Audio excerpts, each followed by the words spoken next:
So today on the show, we're finally going to talk about Mentallo, a comic that will change your life. And then I'm going to tell you about why Grant Morrison and Frank Quitely are the dream team in comics. And then I'm going to tell you about their creation, my favorite character, Quentin Quire, the Kid Omega.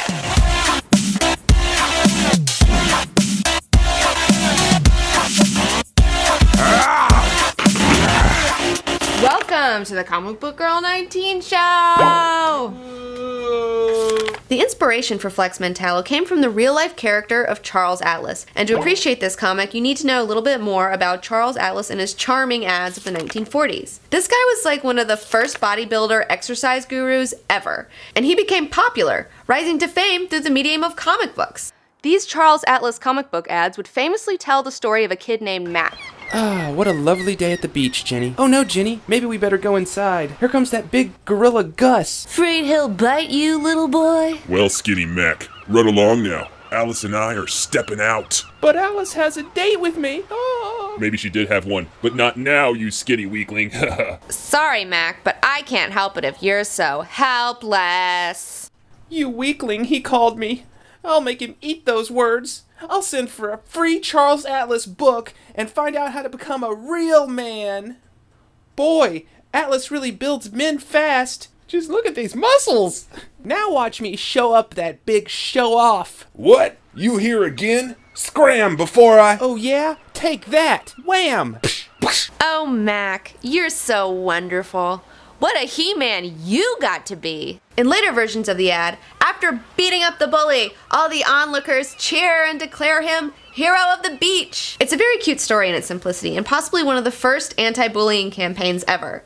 And this story supposedly actually happened to Charles Atlas when he was a skinny little kid. And now that you understand the history of the Charles Atlas comic book ad campaign, which was one of the most memorable ad campaigns of all time, you'll appreciate this as a springboard for the parody that Mentallo derives itself from. Flex is supposed to literally be the character of Mac that everyone remembers from the Charles Atlas ad. Flex's origin is essentially a parody of the Charles Atlas ad. Flex is a scrawny Mac, and he gets sand kicked in his face, and he goes and he buys this book, Muscle Mystery for You, and then he gets all these muscles, he comes back, he beats the guy's ass, just like in the ad, but only this time he learns that he can also alter reality while flexing even harder, and then when Hero of the Beach comes up, it's like a hero halo over his head, which is awesome. And the kicker is, at the end, he gets the girl back, but then he tells her to, like, fuck off, because he doesn't need a tramp like her anymore, and she, like, cries and is sad about it, and he walks off, like, all muscle-bound. And with his new powers, he decides to become a superhero and joins the Doom Patrol. So, to really understand what Mentallo is about at its core, you need to know more about Grant Morrison, the occult, metaphysics, chaos magic. Yeah, well, Flex Mandibles might have metaphysowhat's in it, but does it have chicks with huge knockers like this? Oh God, thank God it doesn't. Thank God it doesn't. No, robot, there are no exploding tits. Grant Morrison is an occultist and a practitioner of chaos magic. Now there are other occultists in comics, but I digress. Grant Morrison is also a seed planter. He's using this vehicle to inspire millions, to introduce all of us to the esoteric. What does esoteric mean? You know, esoteric, like the great mysteries like magic and tarot and astrology and hidden knowledge. You know, just because a comic book uses big words doesn't mean it's what everyone needs in a comic book. You're right, okay, I mean, I guess. Take Wildcats, for example. Oh. Wildcats has Ripclaw in it. He's a guy with 6-inch claws instead of fingers. He's a super badass, and in this issue, he's fighting this other guy, Warblade, who has 15-inch warpy, stretchy claw fingers. Oh my God, that's brilliant. Now that's what a comic book needs. Okay, that is not what comic books need in any way, shape, or form. Anyways, this comic is for intelligent people. It's for philosophers. It's not for immature robots. What Mentallo is about at its core is about finding the path to enlightenment and the path to wisdom. Boring. It's a tough challenge, but I mean, the main theme of the story is that the heroes are inside of us. You know, we can be them. So why is Mentallo so good? Mentallo is so good, it hurts. It's brilliant. it connects on all these different levels. It's going to show you the path to enlightenment. If Flex Mentallo is so good, how come I never heard of it? Well, up until recently, Flex Mentallo really wasn't available unless you had the original copies because the Charles Atlas Company was trying to sue DC over Flex Mentallo. I've heard that the original issues used to go for like crazy amounts of money because you just couldn't get your hands on this comic. Well, finally, the case was dropped. DC won. What is Flex Mentallo's power? So, Flex Mentallo's power is using the mechanics of muscle mystery. He can, for example, flex a bicep real quick and then explode the ground in front of him. I guess he flexes his muscles and shit happens. One time he flexed so hard that he turned the Pentagon into a fucking circle. Try that fucking hat on. Oh man, this is really cool. In Wildcats number 5, Spartan, a cyborg robot badass, comes on the scene of a crime.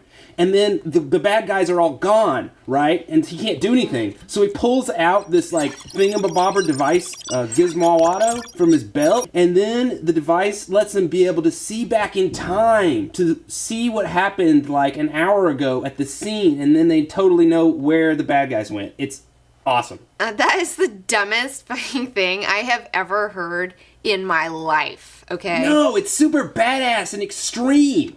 Does Flex Mentallo have extreme characters like Shaft, Riptide, Badrock, Die Hard, Cougar, Supreme, Photon? Wait, stop. All of these characters are from like shitty 90s comics and nobody even knows who these people are. Why are you reading all these shitty 90s comics? I was built in the 90s and I feel a close bond to 90s comic books. Fair Today, enough. comic books are all shallow and don't go to extremes like the classics used to. Wait, what, the classics? Yeah, 90s comics are classic now by definition. And being classic means they're smart and intellectual. Unlike your Flexman Joblo that nobody understands, comics today are too subtle and all about the story these days. I want extreme adrenaline-filled situations and extreme maximum characters with giant, ultra-shiny muscles and enormous guns and huge exploding tits. You see, everything was just bigger and better in the 90s. Like characters like Blood Claw Rip Shaft Pouch? Yeah, now you're talking my language. Oh, fuck. And another thing, Flex Mentallo doesn't feature an abundance of biblical-influenced characters like Chapel, Angel, Tiffany. You can't even say it. You can't even say it, asshole. You know, you're right, Robot, you're right. Because everybody knows that including biblical themes and names makes a comic book controversial and deep. Yeah. Yeah, because everybody remembers Rip Fart from the 90s. We're going to continue this Flex Mentallo discussion in part 2. But first, I'm going to tell you about why I love Grant Morrison and Frank Whitley. Damn, those guys are like two peas in a creative pod. Frank Whitley's artwork perfectly complements Grant Morrison's writing, okay? They both do superheroes really well, but with their own weird, non-superhero-y twist, okay? Morrison doesn't write your average comic, and Whitley doesn't draw your average hero. And if you guys don't want to take my word for it, those guys won a shit ton of Eisners for their masterpiece, All-Star Superman. What's an Eisner Award? An Eisner Award is like the Oscars for comic books. They have also won or been nominated for other awards for their work on We 3, Batman and Robin, and the new X-Men. Not only have these guys created some of my favorite comics, but they've also created some of my favorite new characters. Next, I'm going to talk about my ex-crush, Kid Omega. Number 1, growing up, I had a huge potential to turn to the dark side, just like Quentin does, okay? And I'm rooting for him to become the most awesome anti-hero I know that he can be. Number 2, we're both skeptics. We aren't fooled by all the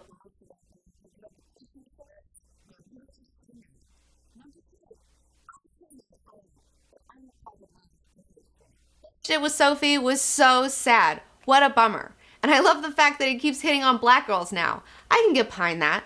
And number 4, we're both snazzy dressers. If I was an X-Man, I would be Kid Omega, for sure. No doubt. Where he came from, you know, he first appeared in New X-Men. Grant Morrison and Frank Whitley came up with his character, rocked it, and that started a riot, you know, all this crazy nonsense happened. I mean, he was so much fun to read then. I think Kid Omega is significant for several reasons. One of the reasons is that, obviously, and he says it all the time, he's an Omega level mutant, okay? This guy is a badass. There's only like 200 mutants left, and this guy is of the upper echelon of these motherfuckers, okay? He can He, on a whim, came up with a psychic shotgun when he was trying to rob Planet Sin with Wolverine in Wolverine and the X-Men when they're trying to get funding for their school because Angel was incompetent, I guess. Amazing. He thinks to himself, I've seen Psylocke do it. You know, I've seen other people do it. Why can't I do that? Bam, psychic shotgun. Ruins everybody. I think Quentin would be an excellent host for the Phoenix. In fact, he's been hinted at having the Phoenix several times. Okay, you've seen him in the future as like a potential leader of the X-Men with the Phoenix.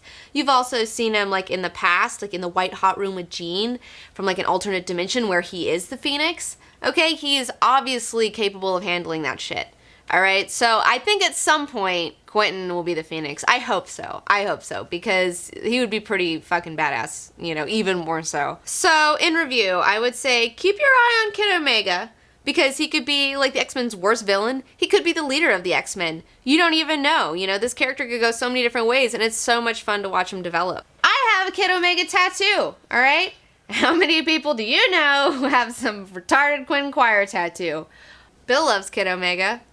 Look at her. She loves him. She loves him. She loves him. She loves him. Can I have my hand back?